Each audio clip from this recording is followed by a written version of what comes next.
जय हिंद मेरे दोस्तों, आपका स्वागत है आपके अपने यूट्यूब चैनल प्रीतम अकादमी परिवार में। मैं हूं सूरज कुमार। तो कैसे हैं आप लोग? आई होप कि आप लोग अच्छे होंगे, स्वस्थ होंगे, साथ साथ पढ़ाई कर रहे होंगे। तो आज के इस वीडियो हम लोग जो आपका क्लास 10th का जो साइंस है, साइंस का तो मैंने अभी तक आपको एमसीक्यू का बहुत सारा पोर्शन कवर करा दिया। अभी और भी मैं एमसीक्यू का वीडियो लूँगा, टेंशन लेना। आपको सुबह और एक वीडियो आपको देखने को मिलेगा, ठीक है। हो सके तो इसके बाद मैं और एक वीडियो डाल दूँ, ठीक है। तो हम लोगों ने एमसीक्यू पर बहुत सारा बात कर लिया, आप थोड़ा सा सब्जेक्टिव पर भी बात कर लिए। तो चलिए आप लोग के लिए लेकर आ चुका हूँ most important viral subjective questions का वीडियो, ठीक है। तो ये जो आप लोग क्वेश्चंस देख रहे हो ना, ये सब मैंने 1 महीना पहले कराया हुआ था। अगर आप लोगों ने नहीं देखा तो देख लीजिए। अगर आप लोग 1 महीना पहले कर लेते तो अभी आपको बहुत सारा चीज़ आसान हो जाता, ठीक है। तो देख लो, ये सभी जो कि आपको यहाँ पे क्वेश्चन में दिख रहा है कि चुंबक के क्षेत्र रेखाओं के किन्हीं 2 गुणों को लिखे।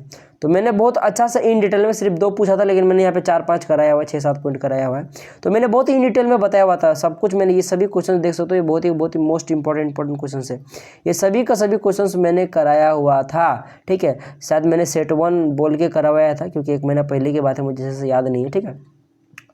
तो शायद मैंने इसका 2 वीडियो लिया है, अभी तक आप लोगों ने नहीं देखा तो देख लीजिएगा। मैं इस वीडियो के डिस्क्रिप्शन में उन दोनों वीडियो का लिंक डाल दूंगा। आप लोग उसको फटाफट क्या कीजिएगा, 2x के स्पीड में करके देख लीजिएगा, तो फटाफट पार हो जाएगा। मैंने करीबन 19 क्वेश्चन इसमें बताया हुआ है, ठीक है। और इसका PDF भी आपको मिल जाएगा, ठीक है। आपको PDF फ्री ऑफ कॉस्ट मिलेगा, 1 भी पैसा नहीं देना। आप लोग क्या कीजिएगा, इस वीडियो का डिस्कशन हमारा व्हाट्सअप ग्रुप, टेलीग्राम ग्रुप का लिंक मिलेगा, वहाँ जाकर ज्वाइन हो जाइएगा, ठीक है। तो वहाँ से आप लोग डाउनलोड कर सकते हो, ठीक है।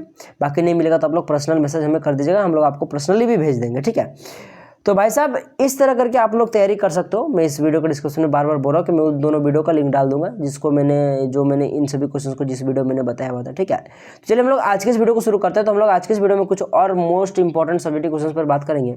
लिखा है कि वायु में जलाने से पहले मैग्नीशियम रिबन को साफ क्यों किया जाता है। बहुत ही मोस्ट इंपॉर्टेंट क्वेश्चन है भाई साहब, याद रख लीजिएगा। एकदम 100% वाला क्वेश्चन है ये। देखिए क्वेश्चन है, आपके पास आंसर होगा, यदि मैग्नीशियम रिबन को नम वायु के संपर्क में रख देते हो या फिर छोड़ दिया जाता है। अगर मैग्नीशियम रिबन को आप लोग क्या करते हो, नम वायु के संपर्क में अगर रहने देते हो या फिर छोड़ देते हो, तो उसमें क्या होता है कि एक सफ़ेद रंग का मैग्नीशियम ऑक्साइड का एक परत जम जाता है उसके ऊपर, ठीक है।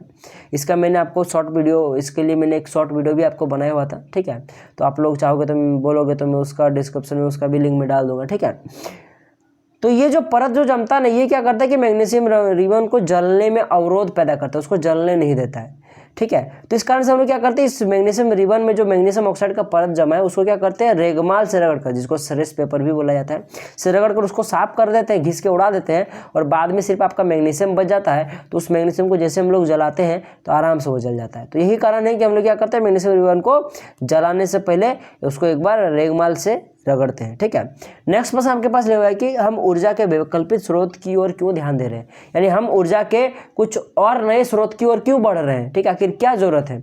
तो भाई साहब देखो, कारण क्या है कि देखो परंपरागत ऊर्जा स्रोत के भंडार दिन प्रतिदिन समाप्ति की ओर अग्रसर है।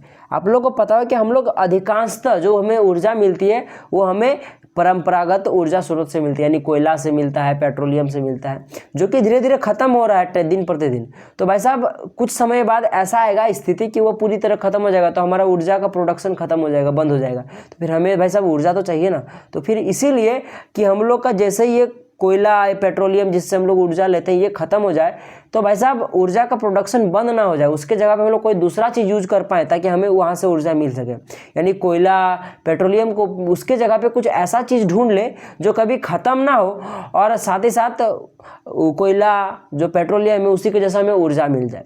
तो इसीलिए हम लोग क्या करते हैं, ऊर्जा के वैकल्पिक स्रोत का उपयोग करते हैं। तो यही चीज़ लिखा है कि अतः ऊर्जा की पूर्ति हेतु हम वैकल्पिक स्रोत की और अधिक ध्यान दे रहे हैं, ताकि भविष्य में ऊर्जा का संकट ना आए, या फिर बोलो कि भविष्य में ऊर्जा संकट से बचा जा सके, ठीक है। तो आप बोलोगे सर यहाँ पे लैंग्वेज कुछ अलग लिखा, आप कुछ बोल कुछ रहे हो। अरे भाई साहब भावनाओं को समझो, क्योंकि अब आप लोग के पास रटने का समय नहीं है। अगर आप लोग समझ लोगे ना तो एग्जाम में जाके कुछ ना कुछ लिख ही दोगे, ठीक है। अब जैसे कि मैं एग्जांपल में दूं, जैसे कि कोयला पेट्रोलियम ये सब क्या है कि समाप्त हो रहे हैं। तो समाप्त होने से पूर्व हम लोग अभी क्या कर रहे हैं, सौर ऊर्जा, नाभिक ऊर्जा, पवन ऊर्जा पर ध्यान दे रहे हैं, क्योंकि ये कभी खत्म होने वाले होते नहीं है, ठीक है। इसको आप लोग बार बार बना सकते हो। तो इस कारण से हम लोग क्या कर रहे हैं, कोयला पेट्रोलियम की जगह पे अभी हम लोग ज़्यादा से ज़्यादा सौर ऊर्जा, नाभिक ऊर्जा और पवन ऊर्जा की ओर बढ़ रहे हैं, ताकि हमें आगे चल के ऊर्जा स्रोत मौत का कमी का या फिर बोलो खत्म होने का सामना ना करना पड़े। यहाँ पे 3 नंबर के प्रश्न लिखा है कि समजात और समरूप अंगों के उदाहरण सहित वर्णन कीजिए। बहुत ही मोस्ट इंपोर्टेंट क्वेश्चन है। समजात अंग किसे कहते हैं भाई साहब? तो पौधों और प्राणियों में वे अंग जिनकी आधारभूत संरचना यानी कि बनने की प्रकृति समान हो पर उनके कार्य भिन्न भिन्न क्या कहलाते हैं? समजात अंग कहलाते हैं। और यही अगर मैं समरूप अंग की बात करूं जैसे इसका उल्टा होगा, जीवों के ऐसे अंग जो देखने में तो समान हो, ठीक है, लेकिन उनकी संरचना जो होगी, उनकी कार्य प्रणाली वो भिन्न भिन्न होगी, उन्हें समरूप अंग कहते हैं। अच्छा, समरूप अंग के अगर मैं उदाहरण की बात करूं जैसे कि हो गया कीटों के पंख हो गया, पक्षियों के पंख हो गया, चमगादड़ के पंख, ये सभी क्या होते हैं? समरूप अंग के उदाहरण होते हैं। जबकि हमारा जो पक्षियों के पंख हो गया, मनुष्यों के भुजाएं हो गया, कुत्तों की ये जो आपके पास अगली टांग हो गई, ये सब क्या होते हैं आपके पास? समरूप अंग, समजात अंग के उदाहरण होता है। यहाँ पौधा को काट लीजिएगा, ठीक है, प्राणियों खाली लिखना ज़्यादा सही होगा, ठीक है, तो प्राणियों, ठीक है ना। चलिए आगे बढ़ते हैं हम लोग। नेक्स्ट प्रश्न में बढ़ते लिखा है कि पोषीय स्तर क्या है, एक आहार श्रृंखला द्वारा समझाइए। तो देखो पोषीय स्तर क्या है, देखो आहार श्रृंखला में कई स्तर होते हैं तथा हर स्तर पर भोजन, जिसको हम लोग ऊर्जा के रूप में देखते हैं, ऊर्जा का स्थानांतरण होता है। बात सही है भाई साहब, ठीक है, आहार श्रृंखला कहलाती है। जैसे आपको पता होगा कि अगर आपके पास कोई घास है तो घास को कीट पतंग खाता है और उस कीड़ों को मेढक खाता है, तो आपको पता है कि घास से एनर्जी किस में आया? कीड़ों में आया। कीड़ा से एनर्जी कहाँ पे गया? मेढक में गया। और ये जो घास है, ये जो कीड़ा है, ये जो आपके पास मेढक है, ये प्रत्येक एक स्तर है, पोषीय स्तर है, समझ में आ रहा है ना। और प्रत्येक में ऊर्जा का स्थानांतरण होता है, तो यही क्या कहलाता है? पोषीय स्तर कहलाता है, ठीक है। अच्छा, जैसे कि एक मैदान के पारिस्थितिकी तंत्र का उदाहरण लेते हैं हम लोग। मैदान में जो घास होता है वो प्रथम पोषीय स्तर होता है, जबकि जो आपके पास कीट पतंग होता है, ग्रॉस हॉपर जो होता है, वो क्या होता है? द्वितीय पोषीय स्तर में आता है, ठीक है। और उसी प्रकार से देखो, जो आपके पास कीट पतंग होता है उसको मेढक वगैरह खा लेता है, तो मेढक आ गया तृतीय पोषीय स्तर पर। अब मेढक को सांप खा लेता है, इसलिए सांप को हम लोग रखेंगे चतुर्थ पोषीय स्तर पर। अच्छा, अब सांप को बाज खा लेता है, तो वैसे इसको हम लोग सबसे ऊपर में रखते हैं, तो इसलिए हो गया उच्च पोषीय स्तर, ठीक है, समझ में आ गया आपको।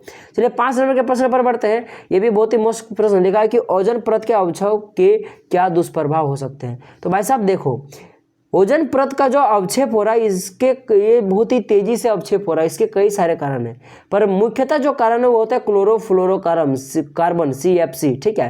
क्लोरोफ्लोरोकार्बन की वृद्धि के कारण, जो कि हमारा देखा जाए तो रेफ्रिजरेटर हो गया, कई सारे कूलर एसी के जिससे निकलता है, ठीक है, हम वाहनों से भी निकलता है। तो क्लोरोफ्लोरोकार्बन के निकलने के कारण क्या हो रहा है कि ओजोन परत में क्या हो रहा है कि उसमें छिद्र उत्पन्न हो जा रहा है, क्योंकि क्लोरोफ्लोरोकार्बन क्या करता है? ओजोन से रिएक्ट कर ओजोन में क्या करता है? छेदा कर देता है, ओजोन की परत में छिद्र कर देता है, ठीक है। जिससे क्या होता है कि उस छेदा के माध्यम से, उस छिद्र के माध्यम से सूर्य में एक हानिकारक किरण होती है जिसको हम लोग बोलते हैं पाराबैंगनी किरण, वो उस छेद के माध्यम से हमारे पृथ्वी तक डायरेक्टली पहुंच जाती है, और जिस कारण से ये जो पाराबैंगनी किरण है ये हमारे शरीर में त्वचा कैंसर के कारण बनती है। तो भाई साहब समझ में आ रहा है ना कि जो आपके पास पाराबैंगनी किरण से क्या करती है, एज अ फिल्टर, एक छन्नी जैसा काम करता है, कौन? आपका ओजोन परत। तो ये आपका एक दुष्प्रभाव हो गया, ठीक है। चलिए आगे बढ़ते हैं हम लोग। लिखा कि 6 नंबर प्रश्न लिखा कि जल संरक्षण की किन्हीं 2 परंपरागत विधियों के नाम लिखे हैं।